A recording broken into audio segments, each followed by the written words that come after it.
Cooley made 8 by 10. And what do you think with that contract being what it is, Celebrini and Bédard will get? Also, before you answer that, that Cooley contract is a steal. That is a really good deal. I think well, okay, maybe not a steal, but I think Utah is going to be really happy with that Yes, but in a few years. but it's all about, like, because again, like I think I mentioned on here, like the Jack Hughes contract, the Owen Power contract, Lane Hudson contract. Now, like all these guys that are signing, it's all based off projection and analytics, right? Like, I mean, Cooley was good last year, but he wasn't a $10 million player. But all of a sudden, 10 games in, 11 games in, he's playing like a $14 million player, but is it sustainable?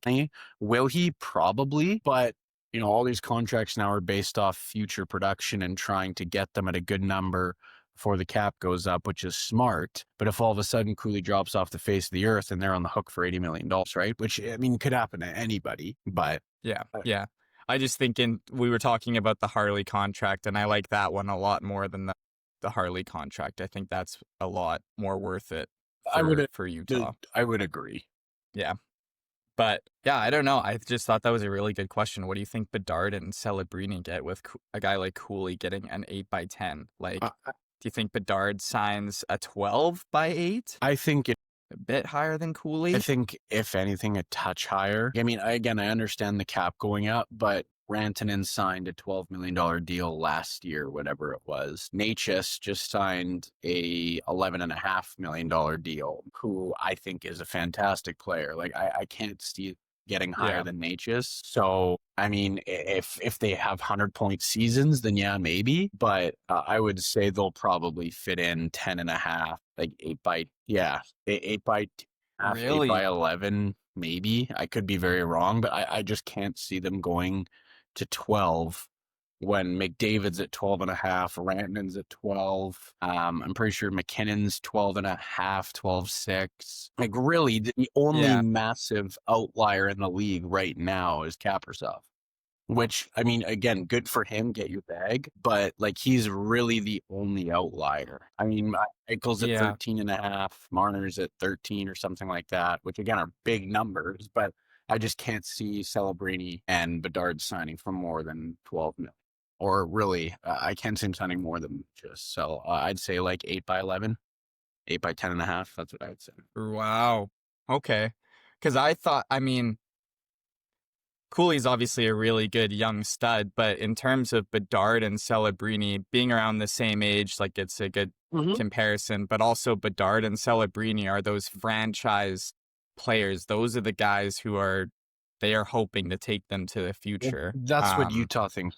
So I mean, they've got a bunch of young talent, but like, that's right. Whereas, but Celebrini and Bédard are kind of on an island there. So I think I wouldn't be surprised if I saw him get a 12 by 8, honestly, Bédard and Celebrini. Just again, what you said with where the league's going now and stuff. But I think what would be smart for Chicago is give him a little bridge deal, a little 3-year something, like a 3 by 8, I don't know, something, and then actually get some good I don't think they'll do it. I'm just saying I think it would be smart if they did that, actually got some good players around him, and then see what he could actually do on a decent hockey team before signing him to this long-term deal. Well, I disagree. Do I think they'll do that? No. I disagree respectfully in 2 ways.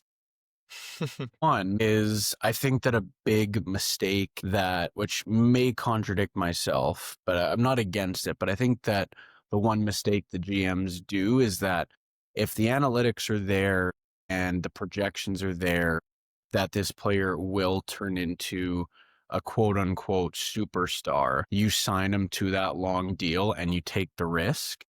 Because again, with the cap going up, if you sign Bédard or Celebrini to a 3-year deal at $8 million, and then all of a sudden they're hitting their prime when the cap's at $115 million, they're now going to command $20 million, 3 years, compared to, again, if your projections play out, then you have him at 10 million or 11 million for the next 5 years still. The other thing is that I think like the Blackhawks are still barely at the cap floor. Correct me if I'm wrong.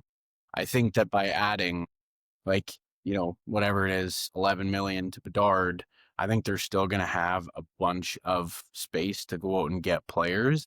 I think it's just a matter of who's available and who we bring in that will complement Bedard's game. Like, I think those are out Yeah. there. But then again, with the cap going up, your third line player now makes 5 million instead of 2 million, So it's kind of give and a take, but yeah. I guess where I was coming from in that comparing Bédard and Celebrini, I think if you were to give one guy a 12/8, I'd almost rather give it to Celebrini right now because in his first 2 years, he's actually proven himself. Whereas I don't know if Bédard necessarily has. I think he's put up 60, 70 points all by himself. But Celebrini is all by himself. And was he not a point per game last year? he was. So that's just sort of where I'm coming from in that. That's I think fair. Celebrini's proved himself a lot more than Bédard. But That's fair. I also do think that Bédard had a lot, like Bédard had McDavid hype coming into the league. Celebrini had for sure. Jack Eichel hype, 100%. which is still very high, but it wasn't like generational type of hype. So it's always hard to live up to that. And Bédard, like I think he went 61 his first year, 67 points his second year. Like, which are still great numbers. That's unreal. Yeah. It's just not like it's just not what McDavid was, which is the comparison pretty much. Yeah. So exactly. So Celebrini's awesome. Oh, Bédard is too. I love watching them both play. Celebrini's on a tear right now. Yeah. Him, that Will Smith, William Eklund, that whole team's really fun to watch, honestly. They just gotta learn to I agree. To what? Play D? Is that what you said? Keep the puck out of their net, play D, just not allow 7 goals a game.